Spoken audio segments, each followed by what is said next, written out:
G'day legends, I hope that you're having a fantastic day and so far a fantastic week. Now again, today we have a lot to go over like every day, but we need to go over it in full. We need to talk about nuance, we need to look at perspectives, and we need to give all the ins and outs as things are far more complex than it may seem on the surface. So today we're going to talk about Sweden and a massive military grant going in towards Ukrainian military aid over the next few years. We'll talk about Georgia, what has been happening there with the foreign agent law. We need to talk about new weapons. We'll have a look at the maps. We'll talk about tactics. We'll look at some geolocations. We'll look at some losses. We'll look at some footage, a bit of everything of what that is all telling us. But where I want to start is on new weapons. Now, if you've been watching me for a couple of months, we've spoken in length that it does seem this year in particular that Russia's kill chain, so the time of observation of a target to then time of something hitting that target and what procedures it has to run through between that, which was shocking in the beginning, has improved drastically. And this has been noted from both Ukrainian and Russian sources. And about 8 weeks ago, I want to say, we did talk about potentially the use of a new system because of the difference we've been seeing, particularly in the Iskander and Tornado systems, and how the drones overhead are providing all of that footage in. So what we did speculate about, is there something using laser guidance? So look, there's multiple ways things are targeted,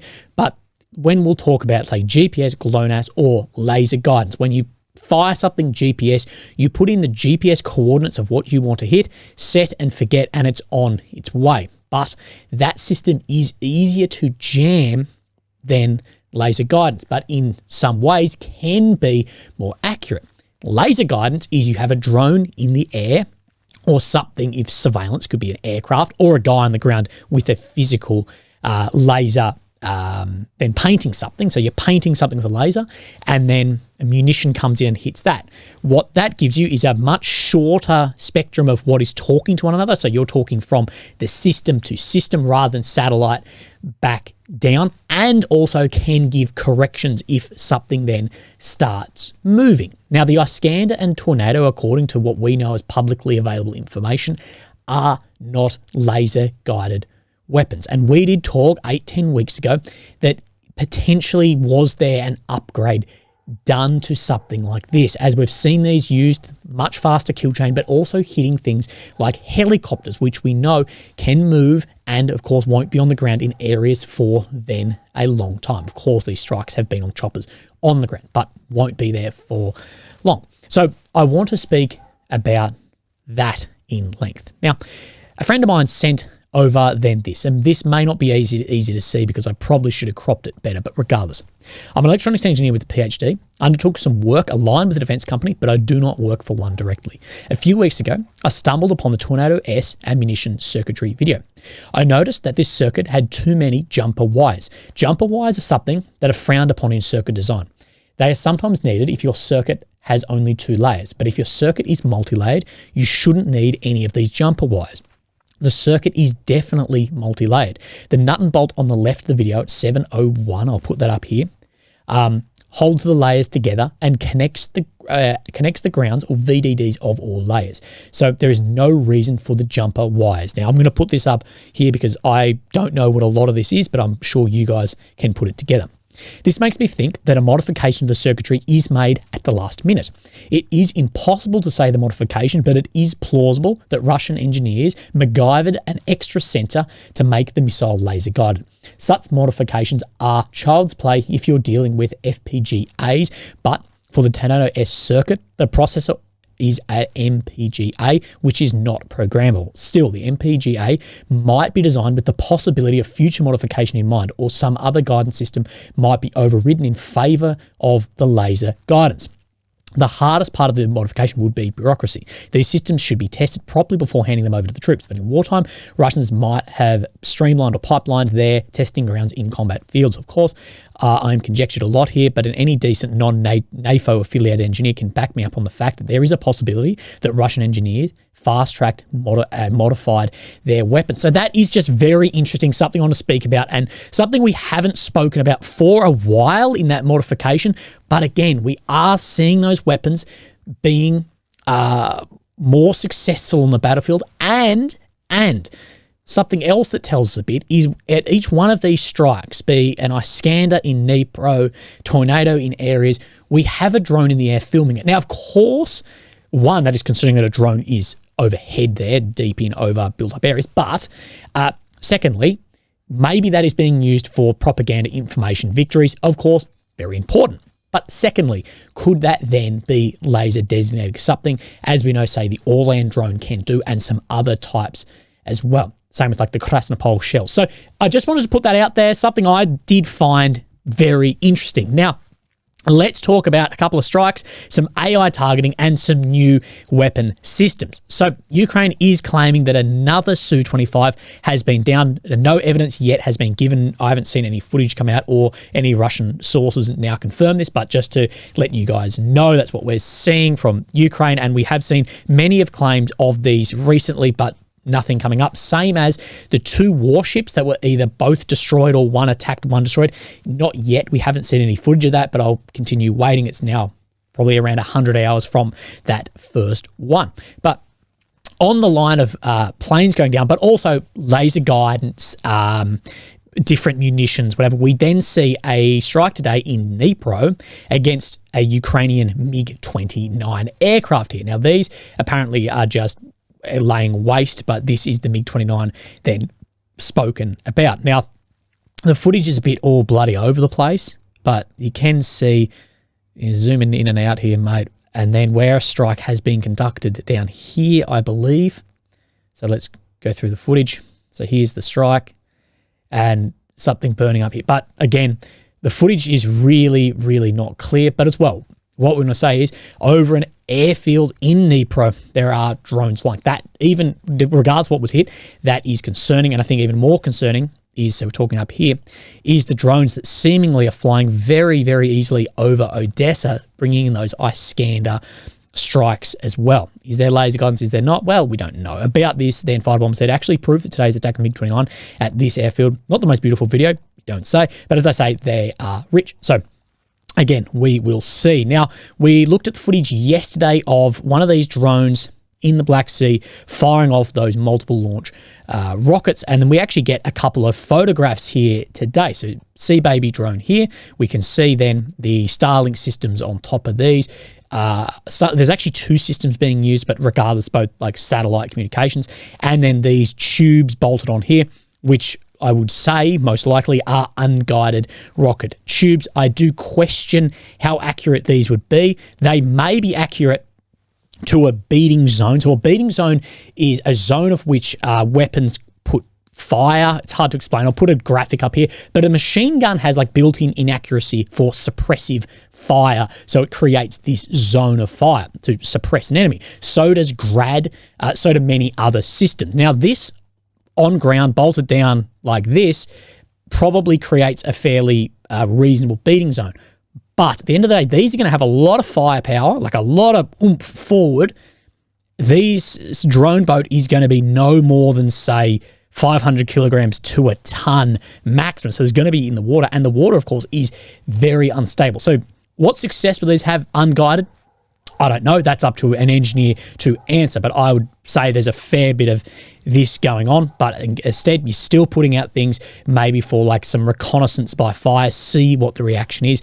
But could this be also, as I've seen people say, a modification due to now these getting intercepted more? We have seen Russia be more successful intercepting these from their own footage, from choppers, and from no footage of these then hitting ships for a while too, but we know they're being used. Could this be a modification in response to then that? I don't know, but worth talking about. Now, we talk about AI targeting a lot. We see everything from actual decoys to painting, then to tires on aircraft wings, and AI is thrown around a lot. But this guy reached out to a friend of his who's an AI expert. I'd like to thank him for doing this, because we spoke about the learning of AI and that grain can still disrupt it. So we will see, say, a photograph of a deer, but if that deer has some grain put in the image, AI may not then see the deer, although we would see it clearly. It works in a different way, but it can be trained in machine learning. But this will go over that. The underlying problem with artificial intelligence is not really intelligence in the classic case. It doesn't understand things of higher abstraction, but rather similarities in data. In this case, that would be learned shapes of planes, but it's not meaning underlying physics purpose. For example, the drone AI would not identify a plane with circular wings if that's not included in the training data set. Human intelligence could still identify it as a plane due to the high capability of abstract thinking. That said, you can retrain the artificial intelligence to include this, but would need to do so with each significant change of countermeasures. For example, using something very different than tires on wings. So it would continue the usual game of measure versus countermeasure. So you could train it to look for tires on wings, but then if you put squares on wings, it's going to then change it. You're going to have to retrain it every time, the machine learning of this due to abstract thinking, and it's going to be measure, like he says, measure v countermeasure. Regarding the decoys paint on the tarmac, a possible solution could be the identification of a three-dimensional structure. This could be done by identifying the shadow of the target, cross-checked by date, time, angle of the sun, which would obviously be limited by the weather conditions. The applicability of this option would also depend on the flight path and picture quality of the drone, which he has no knowledge about. He emphasized that there are approaches as well, but that would require a deeper look at the problem. But there would also be countermeasures for this. The inability of AI to abstract is a real-world problem persists. Despite all the buzzwords and seemingly huge advances in artificial intelligence, it's not actually intelligence, say, in the way that we are. It knows what, the light, say, of that deer. It knows what a deer looks like in the spectrum of this, but then if you say maybe cut the legs off it, we would still say, oh, that's a deer, where it may not because of what it is looking for then to line up together. I thought that was very, very interesting. Now, I want to speak about some tactics. Again, this one may not be easiest to see, but what this guy says to me is Ukraine should be falling back and inflicting what casualties they can on the way. There is no easy strategic prize at the end of this line of advances for Russia. So make it so hard for them as they fall back, but they're moving forward. I think the problem for Ukraine is they put so much stock in optics. They are so narrative driven that it obviously skews their military decisions towards absurdity. Because of this box they've created for themselves, they feel like they have to block all progresses all the time. But they have neither the manpower or equipment for such tactics. They should be trading territory for time, especially territory like this. Burning men and machines, you have less time. And this goes into the idea not only of conventional warfare, but asymmetrical warfare too, that falling back, inflicting large casualties, but knowing you will fall back and see the strikes there. Now, I know a little bit on this because the Australian military that I was in, it's a very, very small country, Australia, by population, but an incredibly large landmass. So our military does do a lot of asymmetrical warfare. This is why the Australians were so successful in areas like, say, Vietnam. So look, this isn't my house down here. It was actually just where I used to work, but it doesn't matter. But what we've always talked about is a Chinese invasion into Australia. What would actually happen here? And this is just an example of what he is saying. So, if there is a landing in the north here somewhere, the majority of Australia's population sits in Melbourne and Sydney. And, well, no one cares about Adelaide. I'd probably let it go regardless. But the idea would be delaying force, but a fighting withdrawal from these areas back all the way down, because anyone who knows Australia, the majority of this is uninhabitable desert, and that would test their logistical supplies so much as they fell back that by the time they got anywhere that important, you're covering almost 3,000 kilometres of sheer desert, and that's running just as a straight line regardless of what else is in here. The bloody crocodiles will get you. But the logistical demand would be so hard that even if ragtag asymmetrical teams can then just hit logistic fuel trucks or water trucks, that tanks and these equipment is just not going to be able to move. Same as down in Melbourne, same as Adelaide, and the same happens if a landing then on the west coast too. So I know that this is apples and oranges, but that is a legitimate tactic that has been spoken about. This is open source. It's nothing bloody in stone. It's very obvious to see, but of if a larger power, because head-to-head with someone like China, we would get smashed. But this fighting withdrawal hit the logistics, and once things were worn out, well, you're just picking off bits and pieces, and then a flow back through. So I just thought that was really interesting perspective to look at and see what you guys think of that. Now, while we're looking at a map, let's talk about some bloody maps. Now, it is a Thursday, so Deep State does not update today. Everyone in the war takes a break. But let's have a little bit of a look at what is happening here. So let's start in the north and we'll work... Actually, let's start further than this and work our way down. So AusInt Defender put up a video that this video here. And as you'll see, this is a train moving through here, but you can see on all the sides of these vehicles, this grouping symbol. That is said to be for the North group of Russian forces. And you can see that a lot of this equipment, to my eye, because military equipment turns to shit very quickly, these look like brand new vehicles, at least to my eye. Sidewalls of tires, whatever. So those flowing through there, what he says here, it's beginning to look like January and Feb 22 all over again, with Russian military train recently spotted near the city of this in the Tula region, heading southeast towards the border with Sumy. So, of course, Sumy right here coming from here. So very interesting to then speak about.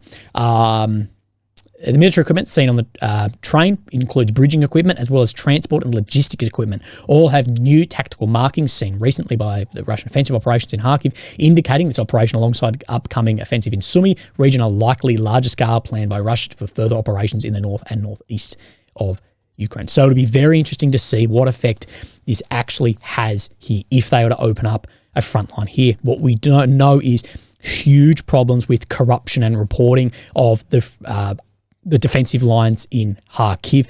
People are saying there's somewhere between $9.5 million to $111 million given into these regions for defensive works. And we know, regardless of what officials are saying, from soldiers on the ground are saying that it just was not ready. We don't know what Sumy looks like. From the beginning of this operation to if this starts soon, isn't long enough to, it is long, you can dig a hole, but it's not going to be long enough to build a massive defensive line. So it'll be interesting to see what happens here and what effect that has on then Ukrainian troops moving around for reinforcements in this direction. Now let's have a look here. Of course, no change on this map, but we do then have this from Noel reports here. He's showing in the center of Vovchansk, then an increase in control. So we see where this turns out. So down this road here, Ukrainian sources saying that is closed up. We know there's a lot of fighting going on here. And there's videos and stuff in here. That said, you never know when the videos have come out for the geolocation as well. So look, as always, we take everything with a bit of a grain, a handful of salt, regardless of who's saying it. And I say to you as someone like listening to the war, listening to me talk, take everything then with a grain of salt. I actually think this map may have updated. We'll have a look as we go down. Anyway, let's have a talk here. It says updated here, but it says 23 here. We'll go as we go, boys. So let's move our way down. We're seeing no changes on this. Okay, this has no, this hasn't updated, I don't believe. So then we see then Chassiv Yar here. This is the update that we then saw yesterday, but we have a little bit of footage to look at in here too. So I can't show this footage, although it will be on the Telegram in full if you'd like to watch it. Now, these are Legion soldiers, so foreign Legion soldiers here in a fight with Russian forces here. Now, people are saying that they are actually speaking Spanish in the video. Now, that doesn't mean maybe all of them, but that is something interesting to note too. And then this is geolocated to here. Now, there's actually two geolocations throughout the video, but basically on this track or road here and this one right about here. There's two next to each other as the video goes. So one is not shown in grey zone, definitely should be at least grey zone and maybe the red zone moving up. What we do know in some areas are occupied during the day or occupied during the night and not in the vice versa. So that's interesting to speak about as well. Then we come south, I believe just in Klishkivka, we have a Syriac map update right here. So this dot is then Klishkivka. So after the capture of consolidation of the western heights of the locality, Klishkivka was completely retaken by Russian army. Ukrainian army is currently withdrawing their forces south and westwards. So showing dramatically different in here. So you can see where this tree lines, this is this and this tree line, saying that it's all completely under control in here. So he is showing more so like something like that in here. So it's actually a pretty good bloody drawing. Regardless, showing very different. Maybe this map will update. Maybe it will not. Maybe Syriac is incorrect. Again, pinch of salt with absolutely everything we then talk about. So let's come down a little bit further. We have then this Osheretne front here. We have a update from Noel reports here. Now, what we do know is down this creek line, reservoir line here, regardless if this is shown as grey zone or not, from my looking at the ground and lay of the land here, of having a water line between the force and yourself, you would want to be on the other side here. So this is probably by default then red in here, I would say.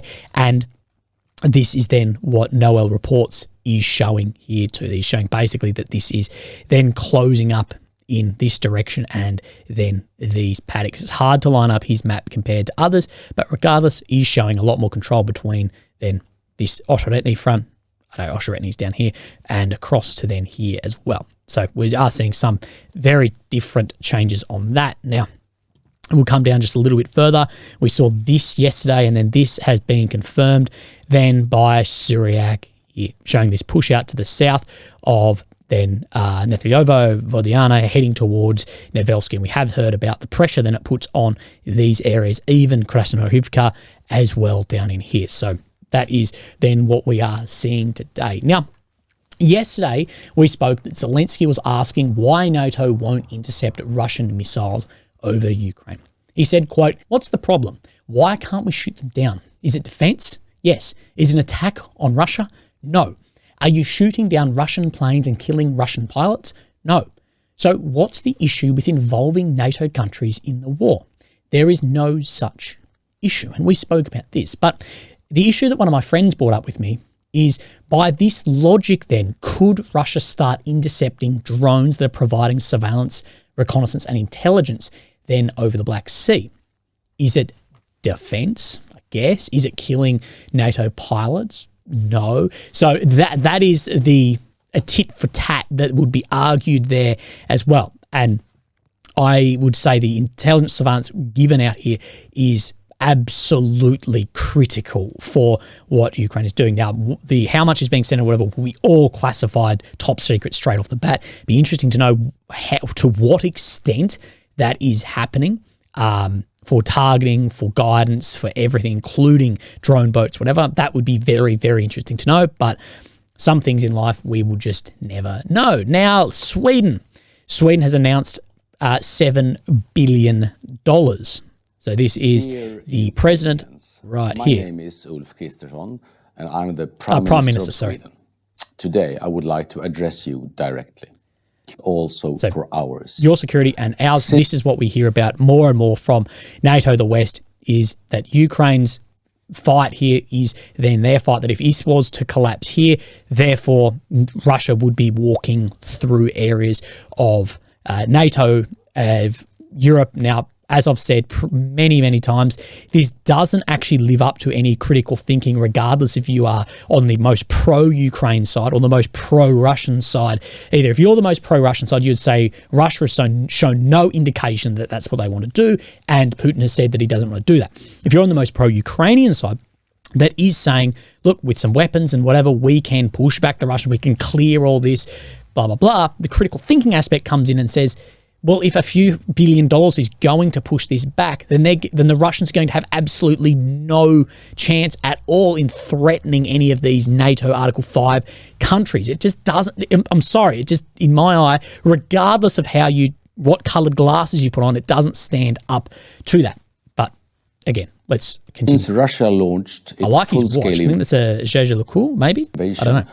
We have provided Ukraine like with 15 military equipment support packages. 15 support packages, taking another step in cooperating. Great framework of 6.5 billion euros, 75 billion then in Swedish dollars, in, here he says, from 2024 to 2026 for long funding of the war and for Ukraine's ultimate victory at the end of this, as he says. Now, Sweden's defense minister yesterday actually had this to say before I then saw that video. I don't know which one came out, but defense minister said it would take as long as 2 years to reach desired capacity to furnish Ukraine with more ammunition. Talking of Sweden here, a nation that had been at peace for 200 years and drastically cut back military spending after the end of the Cold War. So now that has upended their neutrality, as well as they have to rebuild that capacity of building equipment. Saying Russia has gotten back on its feet faster than the Euro-Atlantic community, I expect we will catch up. But I think it will take a year or two before we see the full effect. However, I expect the effect of scaling up to come more in 25 and 2026. So a year and a half, or a year to 2 years away before we actually see potentially the effect of that coming through. And this draws in doubts people are having about the length of the war, what can happen in that 2 years, not only militarily, but strategically as well, and in administrations around the world. Now, you will know that in Georgia, there's been protests erupting for weeks over the very controversial foreign agent law. And we'll talk about what that is and what has been happening. But I always support peaceful protest and democratic due process. And let's have a look at what the bill is, and then I'll continue on what I was going to say.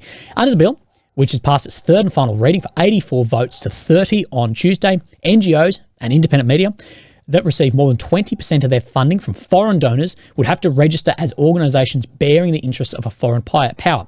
If not, they'll be fined about $9,000 to $7,000. Protesters are concerned that legislation would be used by the government to suppress its opponents. So if you're getting funding from outside, from media, whatever, that has to be said, and people can see it, that then it could suppress media in the country as well as then opponents to the government. And I can see how this bill could be used maliciously. But I can also see why governments want to keep tabs on who is then funding what. And I'd like to know for some YouTubers as well, if there's any funding going on behind there. But of course, we can see how this could be used maliciously. Now, retired Colonel Robert E. Hamilton, who's a PhD and the head of research at Foreign Policy Research Institute's Eurasia program, argues this. None of these claims is true. The Georgian government already has full visibility of NGO and media outlet funding, and all agreements are uploaded onto a government website, and the Ministry of Finance has access to their financial records for audit purposes. Now, this 20% would be everything, not just media, not just NGO. Far from supporting the law, 68% of the Georgian public calls it unnecessary, 73% believe the law will hurt Georgia's chances of joining the EU, and 90% of the population aspires to then joining the EU. So, of course, a lot of people don't want this to go through, a lot of concern. But what I want to talk about, whether you think this is good or bad, regardless, is we have seen some pushing on this from the West, which I think is interesting to talk about. So we have seen then, this is, I believe, the Lithuanian foreign minister here, but foreign minister of Estonia, Lithuania, Latvia, and Iceland march along in support then of the protesters. Anyway, then we see this, and I think this is more telling to the point I'm trying to make. Estonia, Netherlands, Czech Republic, Sweden, and several EU countries are pushing for sanctions against Georgia in response to the government's passing of the controversial foreign agents law. And one of the points in this was visas, that people would have to get a visa then to travel out. Now, in my opinion, these visa threats are there to reignite people against and push then the protest forward and how people see about this. Because officials will be traveling on either diplomatic or official passports, either whatever color your official passport is or a black diplomatic passport. And this won't change anything for them. But this will then affect the regular Georgian. And I believe this is having an influence and maybe provoking then the protests further and how they feel about that. So that's something I just wanted to put out there. I'm not saying regardless of the law, but I can see, of course, the argument against having this, as well as, for free media, whatever. But I can see why people want more say in, hey, who's funding what is then being said, as well as I think there is some fuel being thrown on the fire. Legends, have a fantastic day. I got to go see the surgeon about this elbow I keep having problems with. It keeps locking on me. Have a good day. I'll speak to you soon. Thank you. Bye-bye.